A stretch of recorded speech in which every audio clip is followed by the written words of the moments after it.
If you could pack all of human history into 1 year, we've only been farming and eating grain since about yesterday, which is when we became shorter and fatter. We only started consuming processed vegetable oils about 10 minutes ago, which is when heart disease became our #1 killer. So after examining all this human history, the experts came to the obvious conclusion. We need to eat a lot more of these. And so they convinced us that human health depends on foods we didn't eat for more than 99% of our entire existence. How did this happen? In the 1950s, a biochemist named Ansel Keys published a study that compared heart disease and fat consumption in a half-dozen countries. The more fat, the more heart disease. The trend line was unmistakable. Just one little problem. Keys left out countries where people eat a lot of fat but have very little heart disease, like Holland and Norway. He also left out countries where people don't eat much fat but do have a lot of heart disease, like Chile. In fact, Keys had reliable data from 22 countries, and the results were all over the place. But you can't make a big splash in the scientific community with a trend line that looks like this. So Keys did what any dedicated researcher would do. He threw out the data that didn't fit and published his results. His punishment for this bit of scientific chicanery was to get his picture on the cover of Time magazine. Keys became known as the father of the lipid hypothesis, which says that eating saturated fat raises the cholesterol in your blood, and high cholesterol in your blood clogs your arteries and causes heart disease. The hypothesis that when you eat high fat, that produces high cholesterol, and the cholesterol produces heart disease, is wrong in every one of those links. This whole idea that dietary fat causes cholesterol problems is sort of a myth. The whole idea that cholesterol problems lead to heart disease is a myth. The theory is completely and totally wrong. It was a theory that was made out of whole cloth and then pushed. The term artery clogging saturated fat, it's as though it's all one word. It's become part of the zeitgeist. Everybody knows saturated fat is bad for you, but when you get back and you start looking at the medical literature and you root back through to find out where this whole idea came from, it's bogus. 3 authors who did root through the medical literature are science writer Gary Taubes, Swedish doctor Uffe Ravenskov, and British doctor Malcolm Kendrick. When they examined the data from all the big studies on heart disease, they discovered some pretty interesting facts. Here's my favorite. Guess how many studies actually prove that a high-fat diet causes heart disease? The answer? 0. That's right, none. In some of the largest studies ever conducted, researchers put thousands of volunteers on a low-fat diet and then tracked their health history for several years. The results? Nothing. They had just as many heart attacks as people who weren't on a low-fat diet. Since 1948, the Harvard Medical School has been following the diets and death rates of the entire population of Framingham, Massachusetts. One of the researchers involved in the Framingham study called the lipid hypothesis the greatest scientific scam of this century, perhaps of any century. And after more than 40 years, even the director of the study made a rather startling admission about what the study data actually shows. The more saturated fat one ate, the more cholesterol one ate, the lower the person's serum cholesterol. In other words, a high-fat diet does not automatically raise your cholesterol.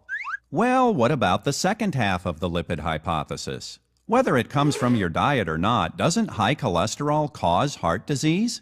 After all, that's what the experts have been telling us for 50 years. Lots of people have bad heart attacks and have low cholesterol. There's not really a huge correlation there. You've got people who have heart attacks and who develop plaque who have high cholesterol, people who have low cholesterol.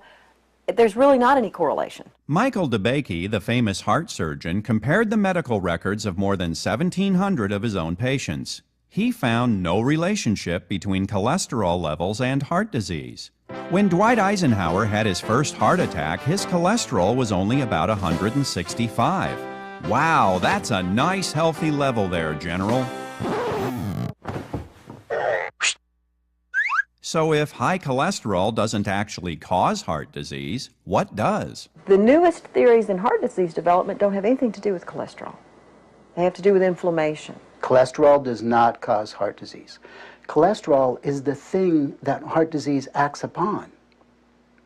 The heart disease is the inflammation and the oxidation, the plaquing out of cholesterol once it becomes oxidized. So many people have been found that have low, normal or low cholesterol, and they still have bad heart disease. But most of those people, when they're checked carefully, will have signs of inflammation. To understand how inflammation can cause heart disease, let's look at what cholesterol actually does. Cholesterol is one of the most important substances in your body. Without it, you'd be dead. Your brain and your nervous system are full of cholesterol. The walls of your cells depend on cholesterol. Nearly all of your hormones are made from cholesterol. This stuff is so important, almost every cell in your body can make its own cholesterol if it has to. The heart disease story we all know goes like this. If you have too much LDL or bad cholesterol, it builds up in your arteries and makes them narrow. But if you're lucky, HDL, or good cholesterol, gobbles it up and clears it away. It's a nice, simple story. And it's a load of baloney. For one thing, LDL and HDL are not cholesterol. They're proteins that carry cholesterol through your blood. LDL carries cholesterol from your liver to your tissues, and HDL carries old cholesterol back to your liver where it's recycled. If you want more HDL, the last thing you need is a low-fat diet. What makes HDL go up? Fat in the diet. That's what raises HDL. So you increase the fat in your diet, and your HDL, deemed by even the most fervent anti-cholesterol person as the good cholesterol, HDL goes up. That's right. In spite of what the experts told us, 27 different studies have shown that eating saturated fat raises your HDL. And despite its bad reputation, not all LDL is actually bad. LDL comes in different size packages. There are little small, dense, BB-like packages, and there are big, round, fluffy, cotton ball-like packages. And the small, dense ones, it turns out, what's called the type B LDL, are the most harmful ones. And the big, fluffy ones aren't particularly harmful at all. Heart disease doesn't begin when your cholesterol goes up. It begins when your arteries become damaged or inflamed. LDL then does exactly what it's supposed to do. It brings in cholesterol to help the healing process. But if small LDL becomes damaged by oxidation, it can penetrate the wall of the artery. If the inflammation and oxidation continue, a plaque begins to form. Now you've got heart disease. So does a high-fat diet produce too much small LDL? Nope. Small LDL is the result of eating too many carbohydrates. That's been shown in the medical literature probably a dozen times at least in papers that reducing carbohydrate in the diet shifts from a small dense pattern to a big fluffy pattern. Having an LDL that's 120 or 130 or 100 or 145 doesn't matter as much as the kind of LDL that it is. If the numbers alone don't mean very much, then why does high cholesterol get all the blame? Research consistently shows that smoking, elevated blood sugar, and emotional stress can cause inflammation, damage your arteries, and lead to heart disease. They also happen to raise your cholesterol. So by blaming cholesterol for causing heart disease, the experts relied on logic that makes about as much sense as this. In high crime areas, there are more calls to the police. Therefore, we can assume that calling the police produces an increase in crime. To get rid of crime, the answer is simple. Stop calling the police. But in spite of all the evidence that cholesterol is just an innocent bystander, the experts keep trying to bring it up on charges. In 1988, the Surgeon General's office set out to prove the lipid hypothesis by reviewing the data from all the major studies. But after 11 years and more than $100 million, the results were not supporting the theory. So they did what any dedicated government researchers would do. They shut down the entire project, saying it was becoming too complicated. And as Kendrick Taubes and Ravenscoff discovered, that's been a disturbingly common pattern. Researchers routinely ignore evidence that the lipid hypothesis is wrong and sometimes even manipulate their data for the sole purpose of supporting it. What could possibly cause such rampant dishonesty? In the 1970s, the lipid hypothesis was still very much in dispute. Then a Senate committee headed by George McGovern decided to settle the issue. McGovern at the time was following the Pritikin diet and believed everyone should be cutting back on fat and cholesterol. The committee's original report urged Americans to reduce their risk of heart attacks by reducing their intake of cholesterol down to the equivalent of about 1 egg a day. But doctors took issue with that at the hearing, saying that 8 studies involving 5,000 patients failed to show hard medical evidence that diet has anything to do with heart attacks. Let's listen to that part again. 8 studies involving 5,000 patients fail to show hard medical evidence that diet has anything to do with heart attacks. I have pleaded in my report and will plead again orally here for more research on the problem before we make announcements to the American public. You know, there were eminent scientists of the time saying this is nonsense. There is no good scientific evidence that either fat or cholesterol, is at the root of heart disease. I said to the professor that I was working with, this is not right. Animal fat's not causing this, and this is not what the data says. So the McGovern staff did what any dedicated staff working for McGovern would do. They decided those scientists must have been paid off by the big bad dairy and egg industries. Well, I would only argue that senators don't have the luxury that a research scientist does of waiting until every last shred of evidence is in.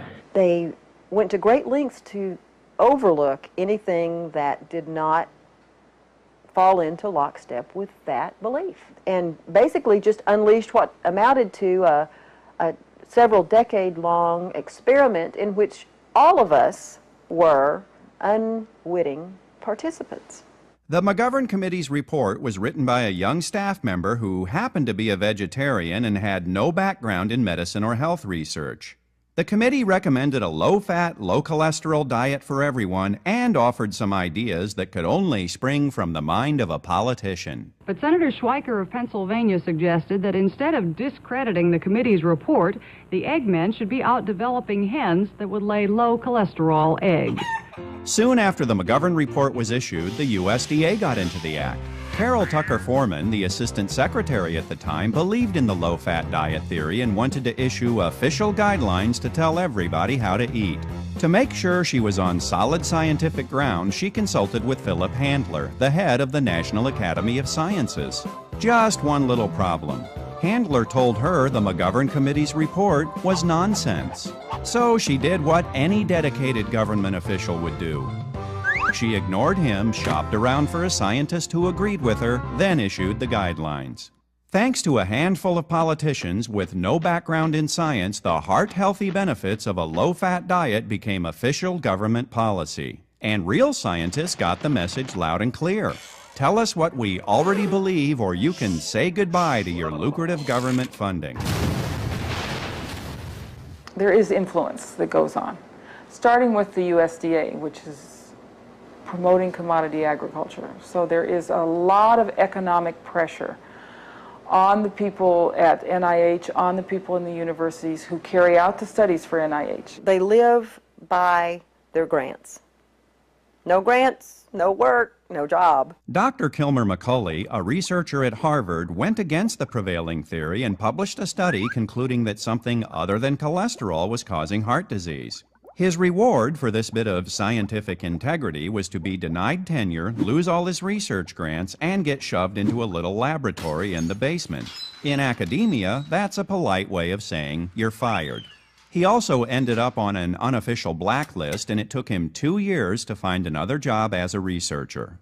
A lot of people have built careers on this, and these are careers built on a very shaky factual foundation. There's a reasonable reason to believe that from the beginning, but to persist in the face of so much overwhelming evidence really can't be based on science, and you have to think that there were other factors involved. It became an industry. In the 1980s, the National Cholesterol Education Program released new guidelines that said everyone's cholesterol should be below 200, which was about 20 points below normal. And here's a strange coincidence. Most of the scientists who wrote those guidelines just happen to have a financial relationship with the companies that make cholesterol-lowering drugs called statins. Many of the studies that claimed a low-fat diet is good for your heart were funded by the American Heart Association, which earns millions of dollars licensing its Heart Check logo to healthy low-fat foods like Cocoa Puffs. If the lipid hypothesis ever goes away, that logo just became worthless. Give this another decade, and that hypothesis will be on the junk pile of history because it's not true. Okay, so maybe the lipid hypothesis isn't true. So what? What could possibly be wrong with cutting back on saturated fat and getting your cholesterol as low as possible? We now have this terrible phobia of fat, of animal fat, which the body needs to be normal, to be healthy. Your immune system is fat dependent. I mean, your brain is fat dependent. Your skin, your hair, your nails, all these things are fat dependent. Your sex hormones are fat dependent, are cholesterol dependent. They're made sort of on a cholesterol molecule. If you are elderly, over the age of 60, and if you're a woman of any age, the cholesterol is a complete non-issue. In fact, the higher your cholesterol, the longer you live. And this shows up in study after study. And yet, in spite of those studies, drugs that lower cholesterol are being marketed to women. But take a good look at that little disclaimer. If it doesn't prevent heart disease, why on earth would you take such a powerful drug? There is absolutely no benefit for women of any age in taking statins. I mean, statins are a waste of money for women. There's some real problems with taking statins. Memory loss, muscle problems, osteoporosis in women. I mean, there are a lot of reasons that you wouldn't want to take statin drugs. And low cholesterol is a predictor for depression, suicide, violent behavior, strokes, and cancer. It's much better to have high cholesterol than lower cholesterol.